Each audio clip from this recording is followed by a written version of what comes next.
Draining a dead Corsair H100i. Piece of shit. And those are some popcorn kernels because I didn't feel like getting a clean bucket. But yeah. Fluid inside is green if anybody's curious.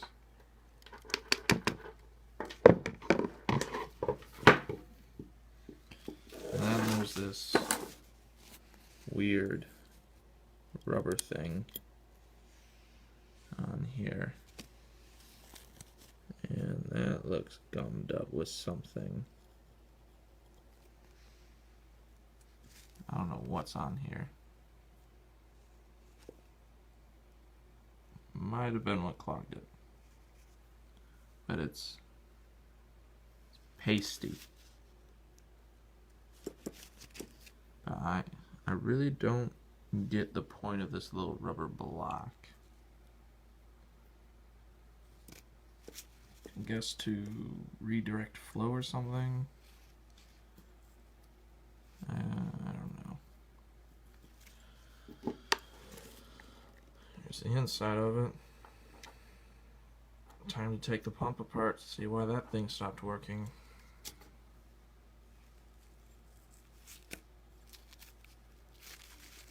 Some pretty tiny fins in there though.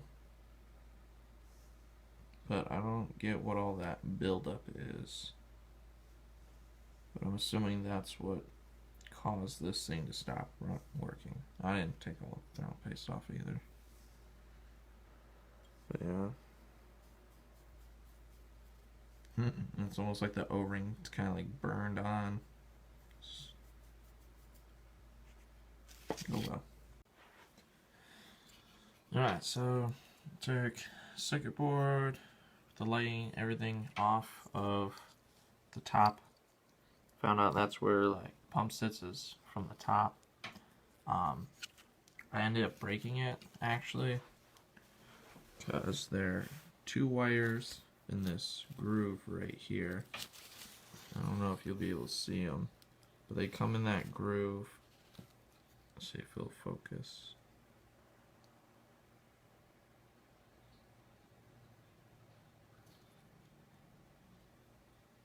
But yeah, there, you might be able to see it. There we go. There's two wires, positive and negative, come in that little groove. And then I already took the motor apart. I drenched everything in isopropyl alcohol, so no components have to be worried about. And then they get connected. Yeah. Or somewhere on here. I don't remember. Oh, there it is. I like it. Better lighting. Yeah. Alright, so found out that there was a whole bunch of buildup of this weird crusty stuff all under here. Cleaned it all off best I could. When I first opened this thing up, it wouldn't even spin. Like, I had to use a lot of force, but now it just spins no problem. Nice and freely, how it should. Now, I'd love to put some lubricant on here, probably make it work a lot better, but don't want anything mixing with the water. Now over here is where we have our issue again with the little things. As you can see, there's a whole bunch of crap just clogging them. I don't really know how to clean it, but I gotta figure out some way, because these things are super fine, and a little bit, any dirt in there is gonna stop water from flowing through. But really awkward how they have everything set up. It's got this like little rubber insulator. So pump wise, trying to figure out how the flow goes, see if I can maybe drill it out to make it go bigger. So this hole right here was obvious, defined, but then trying to figure out where else water goes in and out. It's a whole nother thing. But that hole lines up to the one. I don't think you'd see it. It's like, it's there. There you go. Now I think the camera's showing it right there. So far I only see one hole where fluid goes. But like looking at these hoses, it's like, where else is it coming from? Unless it's coming from this center hole. And it's just so tiny that I just cannot see it right now. Alright, so after getting some light on the subject, I ended up finding out that the other hole is right in there, and it's right back there. It's really tiny, but it's, yeah, there you go. A wire fits in it, and you can see it.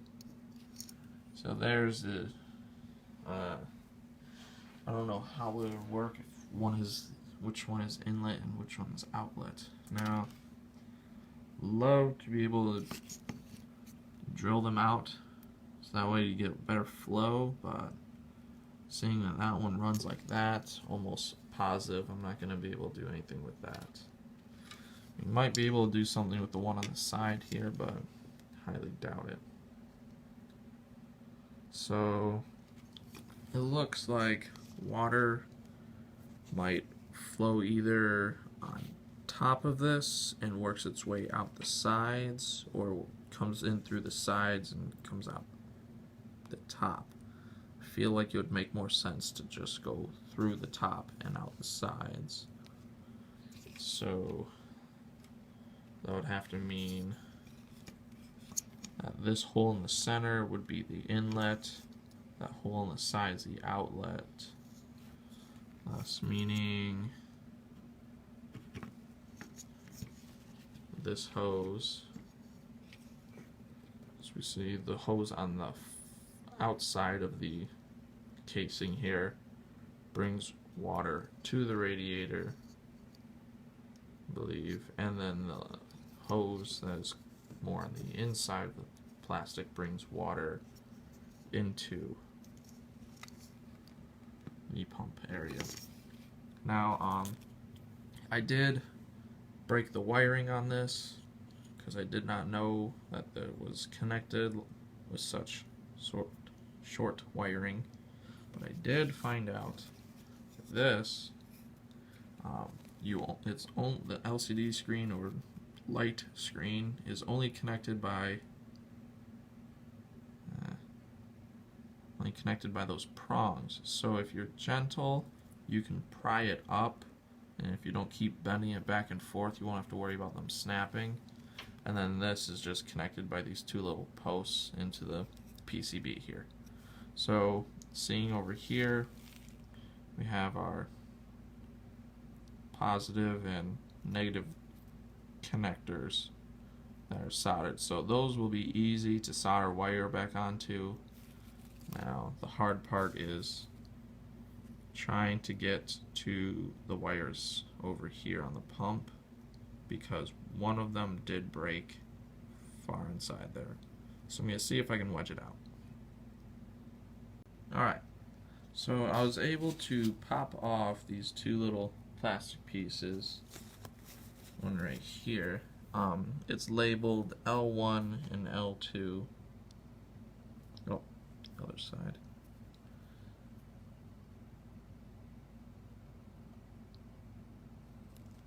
Come on, there we go. L1, L2. Don't know if you can see it, but this one popped off from this side right here, and then this one over here actually had like a little divot in it to help you pop it out, or maybe it's just how it's made. But this wire right here was the one that broke off short, and this was the wire that was still sticking out.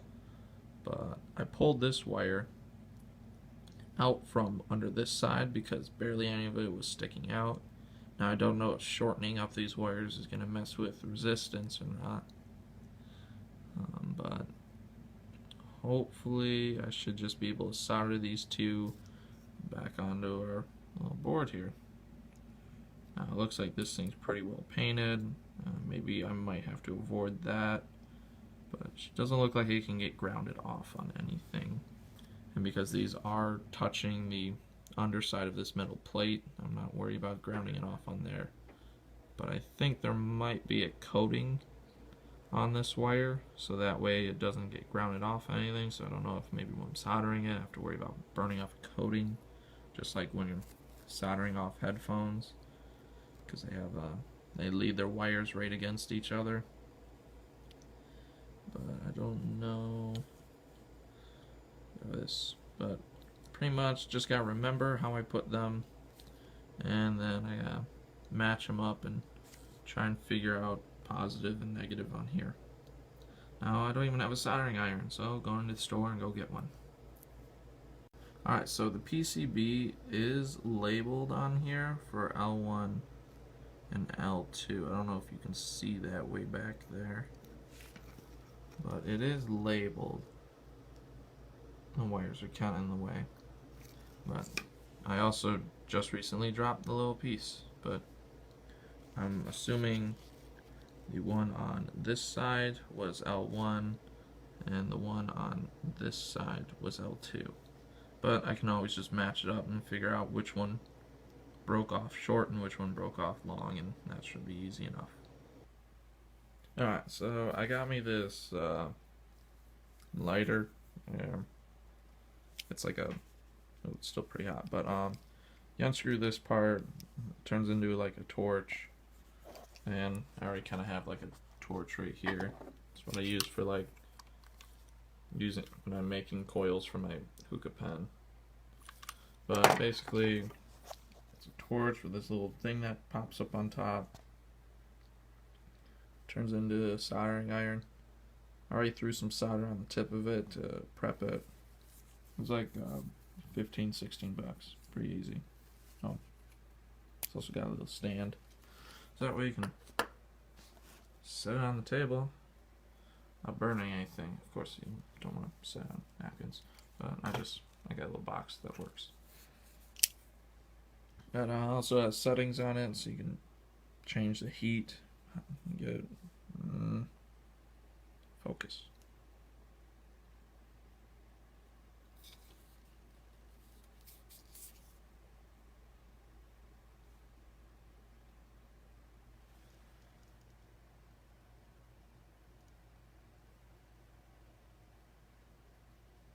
There we go. 1, 2, 3, and 4.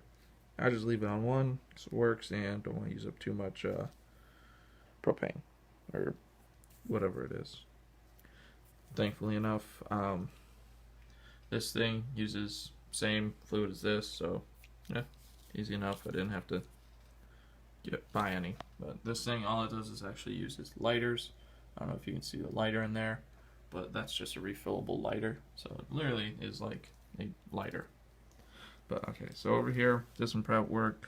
Since I broke some extra stuff, I had to use tape as insulator, and because this wire, this metal piece, all right here, I found out actually has a plastic insulator underneath it in between the coils and that thing. So I used tape to insulate it so it doesn't actually touch this or the sides of it or anything else. So I got 2 wires, and I bought some just 24 gauge speaker wire, but I stripped some of the wire out of it, and it looks like it's going to be about the same gauge as this stuff. But just to be careful, I'm just going to solder 2 of them on there. Because like this stuff is actually like spooled or threaded or whatever you call it. It's just twisted together, so there's a bunch of different cables all in one. So solder that, extend it a little, so that way I solder it onto here, it should be easy. And I mean, I guess if I really wanted to, I could just be professional about it, and just, yeah, but screw that. I'm an amateur. Alright, so using this thing, you slide this part up so you can get to the tip of the torch so you can light it. So pretty much flip it up. I don't know if you heard the gas. Let's see if I can do this two-handed. Probably not.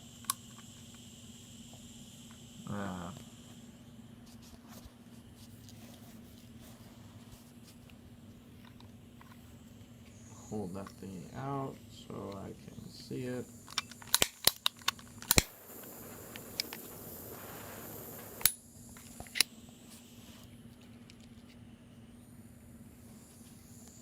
Sometimes it takes a couple tries because it doesn't want to stay lit. There we go. Lit. And it's still. But you can always just check it, make sure it's orange or not. But yeah, I just lit that thing, lit this thing, and held the phone at the same time. That was fun. Oh yeah, forgot I still had solder on here.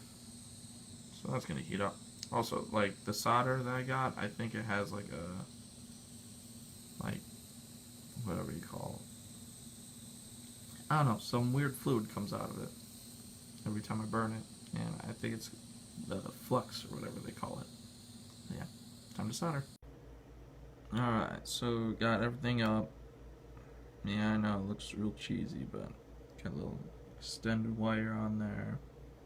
Now I just gotta put everything back together and hopefully this thing will work.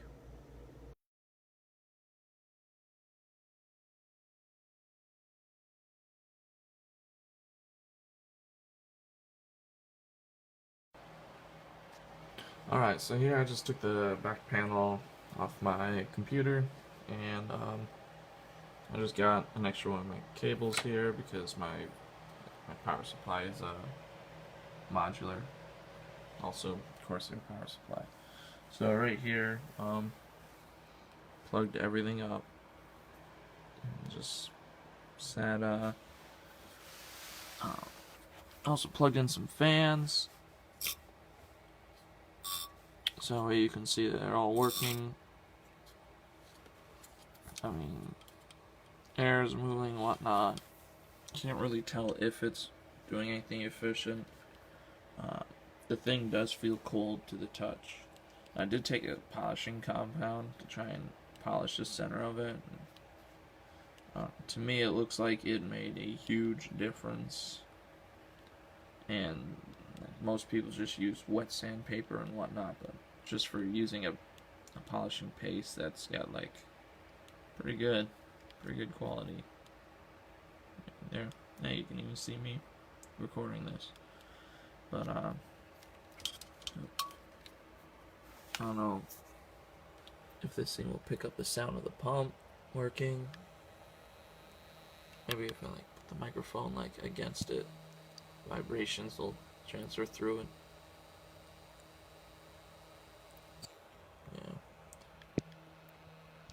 I don't know if you guys can really hear it or not. Hopefully you can, but there's a box. All the extra parts and whatnot. But yeah, it works again. So time to.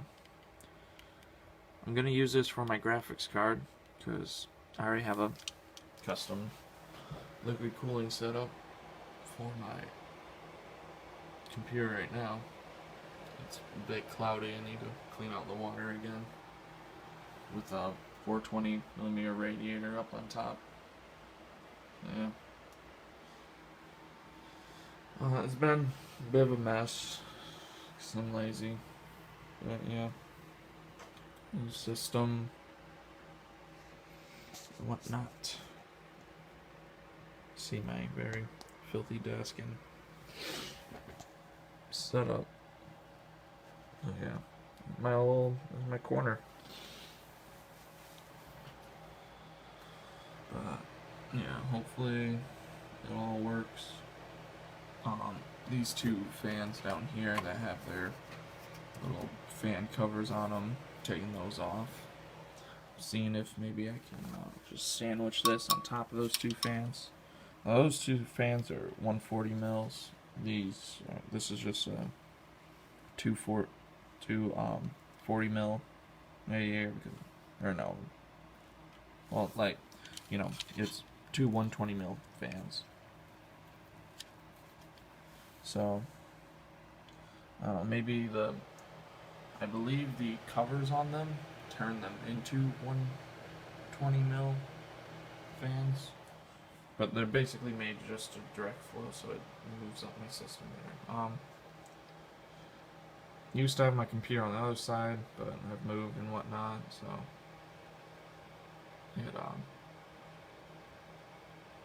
everything's that. Cable management, tried, whatnot. But everything's XSPC. And so it's a 560 pre-overclocked by manufacturer and whatnot. I overclocked it more. And I just want to be able to make it last a little better. So hopefully I can modify this to just sit on there. Most people I just see just take some zip ties with one of the mounts. So I don't know, you know, tinker around with it, see what works best.